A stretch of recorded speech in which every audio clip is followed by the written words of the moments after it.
दर्शक महानुभावहरू, सरकारसँग सहमति नजुटेको खण्डमा 28 दिनदेखि आन्दोलनरत शिक्षकहरूले भोलिदेखि निषेधित क्षेत्रमा सामूहिक गिरफ्तारी दिने र आन्दोलनलाई अझ व्यापक बनाउने चेतावनी दिएका छन्। माओवादी केन्द्रका सांसद महेन्द्र कुमार शाहीले ओलीलाई नैतिक रूपमा कुर्सीमा बस्ने अधिकार नभएको भन्दै राजीनामा मागेका छन्। पहलगाम हमलाको विषयमा टर्कीले पाकिस्तानको पक्ष लिएको छ। टर्कीका राष्ट्रपति तैयब एर्दोगानले दुवै देशलाई तनाव कम गर्न आग्रह गर्दै पाकिस्तानलाई समर्थन गरेको छ। 3वटा जिल्लामा सिडिओहरूको सरुवा भएको छ। गृह मन्त्रालयले रामकृष्ण अधिकारीलाई तनहुँ, श्यामकृष्ण थापालाई रामेछाप र बद्रीनाथ गैरेलाई दैलेख पदस्थापन गरेको छ। गाडी इनारमा खस्दा 12 जनाको मृत्यु भएको छ। भारतको मध्य प्रदेशको मन्दसौरमा मन्दिर जाँदै गरेको गाडी मोटरसाइकलसँग ठोक्किएर इनारमा खस्दा 12 जनाको मृत्यु भएको हो।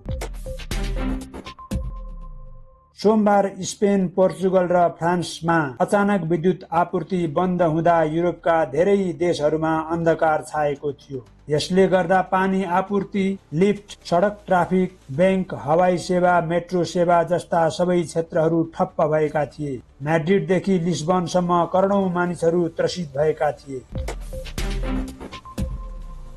अमेरिकी राष्ट्रपति ट्रम्पले विदेशीहरूलाई शरण दिने अमेरिकी शहरहरूलाई लक्षित गरी आप्रवास नीतिको विरोध गर्ने शहरहरूलाई कारबाही गर्ने भएका छन्।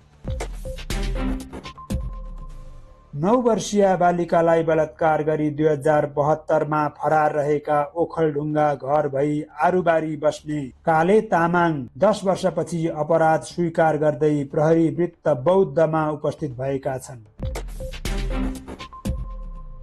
श्रीमानसँग विवाद भएपछि काठमाडौँको सुकुम्बासी जागृत टोलमा 45 वर्षीय बिना श्रेष्ठले पेट्रोल छर्किएर आफ्नै शरीरमा आगो लगाएकी थिइन् र परिवारले उनलाई राति 9:45 बजे पिपुल्स अस्पताल पुर्याएको कुरा जिल्ला प्रहरी परिसर काठमाडौँले जनाएको छ। सोमबार बिर्तामोड हिम शिखर टोलमा कमला कार्कीको घरबाट 15 तोला सुन र नगद सहित करिब 29 लाख रुपैयाँ बराबरको धनमाल चोरी भएको प्रहरीले जनाएको छ। प्रहरीले मध्यपुर ठिमी नगरपालिका 4 मा राजेन्द्र श्रेष्ठको घरमा जुवा खेलिरहेका राजेन्द्र सहित 9 जनालाई 1,23,000 रुपैयाँ र 6 बुक तास सहित पक्राउ गरेको छ।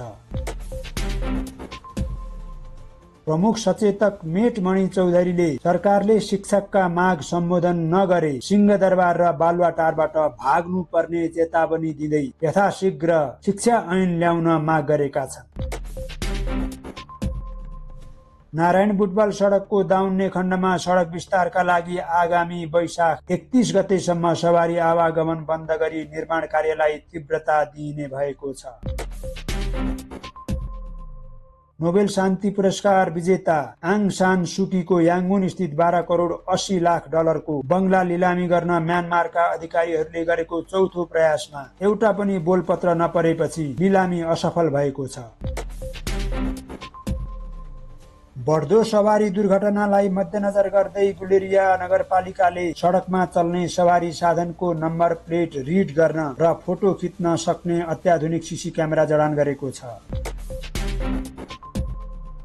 कानूनी समस्याका कारण प्रयोगमा आउन नसकेका लुम्बिनी विकास कोषले एडीबीको सहयोगमा ल्याएका 19 विद्युतीय सवारी साधनलाई हरियो प्लेटमा रूपान्तरण गरी सञ्चालनमा ल्याउने प्रयास भइरहेको छ।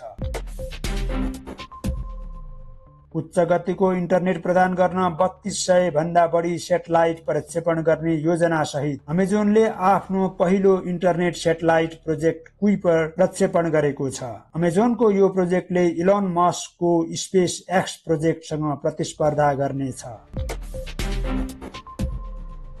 दर्शक महानुभावहरू, आजका प्रमुख समाचारका अपडेटहरू सारांशमा यति नै। नयाँ र ताजा खबरका अपडेटहरू लिएर यहाँ समक्ष फेरि प्रस्तुत हुने नै छौं। हाम्रो समाचार बुलेटिन कस्तो लाग्यो कृपया आफ्नो प्रतिक्रिया कमेन्ट बक्समा लेख्न नबिर्सनुहोला। धन्यवाद।